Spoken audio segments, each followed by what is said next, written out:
Welcome back to another video. In today's video, a company lays off a competent employee and replaces them with two lazy idiots. Our first story is by Actual Miss. Laid off and replaced by two lazy privileged waffles. I used to be in charge of a printer room in a rather large company. We shipped a ton of product every day, and everything shipped had to have the accompanying printed labels/documents. Nothing can ever be loaded onto the trucks without this paperwork. Now, this was in the olden days of the 90s, so we had 7 massive, 4-foot tall dot matrix printers that did all the work. These printers were temperamental creatures, and if the paper jammed, the printer did not automatically stop printing. It would just keep pushing/jamming more and more paper into the machine until, if left unattended, it would break down. Running the printer room was a 2-person job. When I started, I trained for 2 full weeks with the 2 current printer room employees. One was being promoted and I was replacing him. It was a rough 2 weeks, let me tell you, getting the hang of the job, the various things you had to learn, do, etc. One thing that made it even more complicated was the fact that each printer had its own personality with its own problems. Another was the fact that a problem in one printer could have a different fix than the exact same problem in another.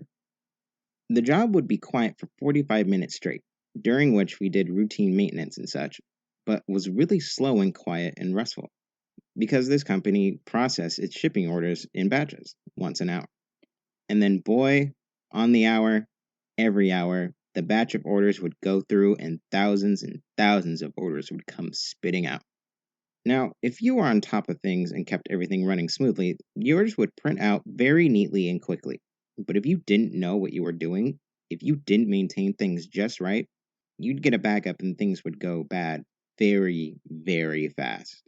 And when one machine went down, you had to fix it fast before the next one jammed, because guaranteed those machines would jam up multiple times on each batch print job.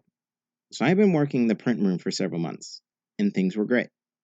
Then my coworker gave his 2-week notice. We tried to train his replacement, but he was incredibly lazy and got fired fairly a few days after the end of his training, which left me in the printer room alone. Then the bosses informed me that my position is being phased out, and I'm going to be replaced by 2 employees transferred from a different department. So not only am I losing my job, but I have to train my replacements? And I desperately needed a good recommendation from this company, so I couldn't just quit or half-ass it. I quickly learned that both of these transfers are lazy and useless. They've been with the company for decades, had friends in the head office, and knew their jobs were safe.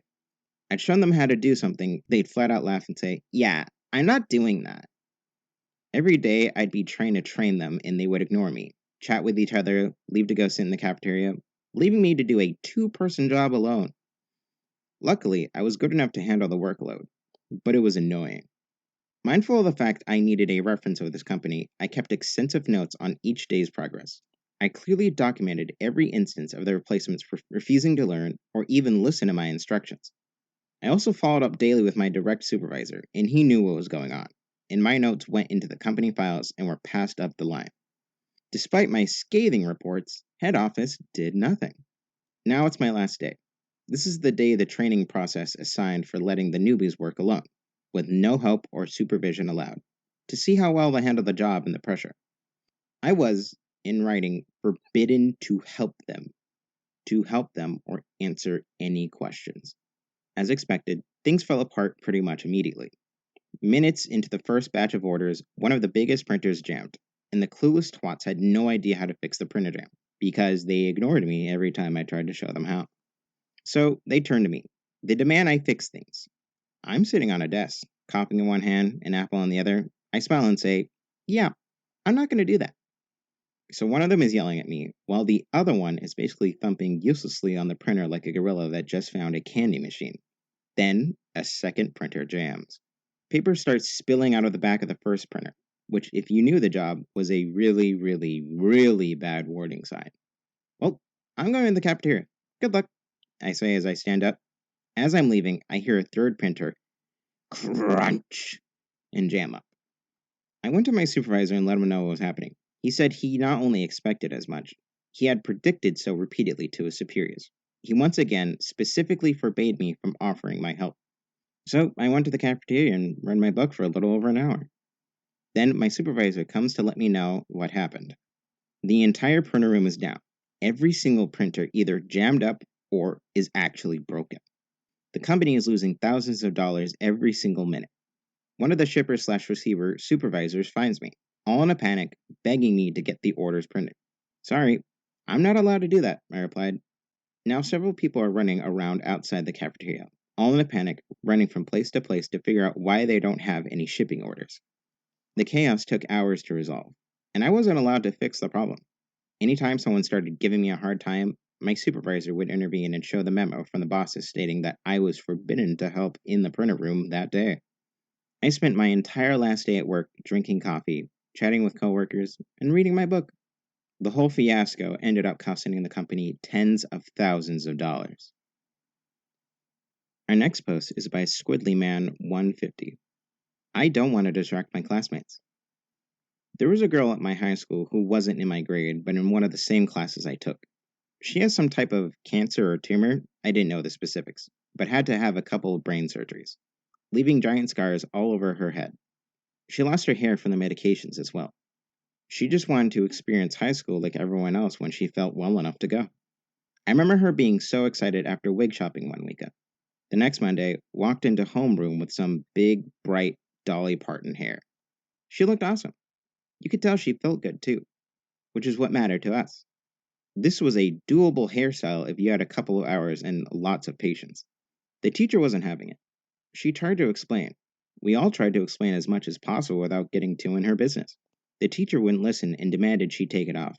Not hearing us at all, tried to explain the cancer situation. We were all mad for her. She just smiled, took it off, and sat back, ready for class. The look on the teacher's face. I think she said something along the lines of, I don't want to distract my classmates with my new hair. I'm sorry. The teacher couldn't focus, just kept losing her place and staring at her. The giant bright red scars. Wig or not, we thought she was beautiful anyways. Many of us even went to the principal before the bell even rang. The teacher had to apologize and said she was exempt from the rules. What rule, we never found out. She just smiled and said, but I don't want to distract my classmates in response. The teacher left after a month. Our next post is by the random user 84. Company doesn't allow me to have my phone, so I cost them over $100,000. I originally posted this as a comment to a similar story, as I had totally forgot it happened until reading that. The OP suggested I'd share it as my own post, so here it goes. I have worked in warehouses for years. A few years back, I was a contractor. Companies would hire us and bring in 20 plus people for a few weeks when they desperately needed help. I was a shift lead, usually the highest person on site, and needed to talk to my boss regularly throughout the day on a company phone. One warehouse had a policy where only the managers could have their phone on the floor. And I technically wasn't a manager. Everyone under me was instructed to leave them in the car or a locker. However, I needed mine. One day, I was talking on the phone with my boss, and one of the managers for the company I was working for demanded I handed him my phone, and I refused. He then threatened to kick me out. So I rounded up all my workers and said, "You're taking a break." We all go outside and tell my boss what happened. He comes to the site instantly and starts talking to their boss and tells them I need my phone on the floor. But since I don't have manager in my title, they refuse. So my boss decided I can't do my job, so nobody under me can do theirs either. At the end of the day, the other company is pissed we didn't get any work done and decides to cancel our contract, which cost them hundreds of thousands of dollars because it's written in the contract that they will have to pay to send us home before the original end date. We all still got paid and got 2 weeks off before having to go somewhere else. Our next post is by WritesForDough42. Ignore the time difference in the evening? I'll ignore it in the morning. Not me, but my father-in-law's story. In the 1970s, before email and faxes, my father-in-law, Carl, worked as a trust agent for a bank in the Midwest, which is on Eastern Time. He handled trusts and estates for bank customers, including one older lady. Her son-in-law, Bruden, lived in California, which is on Pacific Time, 3 hours behind Carl, and managed his mother-in-law's estate on her behalf. Bruden used to call Carl with questions, which is not a problem, except Bruden would call Carl at home at 8 p.m., expecting him to answer questions. Carl would be at home. eating dinner, or spending time with his family, so Bruton's calls were unwelcome. Carl would explain the time difference and said that Bruton's call should be before 5 p.m. Eastern Standard Time and not Pacific Standard Time. But Bruton always ignored Carl's request and demanded that Carl call him back first thing in the morning. Carl was nice and would wait until 11 a.m. Eastern Time to give Bruton time to get settled in his own office, until he decided he had enough. The day after Bruton's latest call, Carl went to his office extra early, got the information, and then promptly called at 8 a.m. Carl called Bruton's house. A sleepy Bruton answered the phone and croaked, "Hello." "Good morning, Bruton," Carl all but hollered into the phone. "What time is it?" Bruton groaned. "It's 8 o'clock," Carl said. "But it's 5 in the morning here." So it is. I guess there is a 3-hour time difference. But you said you wanted these answers first thing in the morning. And it's 8 here. So I thought I'd give you a call." Bruton never called past 5 p.m. again. Thank you, dear listeners, for tuning in to another Reddit video. If you would like to, click another video. And if you would be so kind as to like and subscribe. Thank you very much.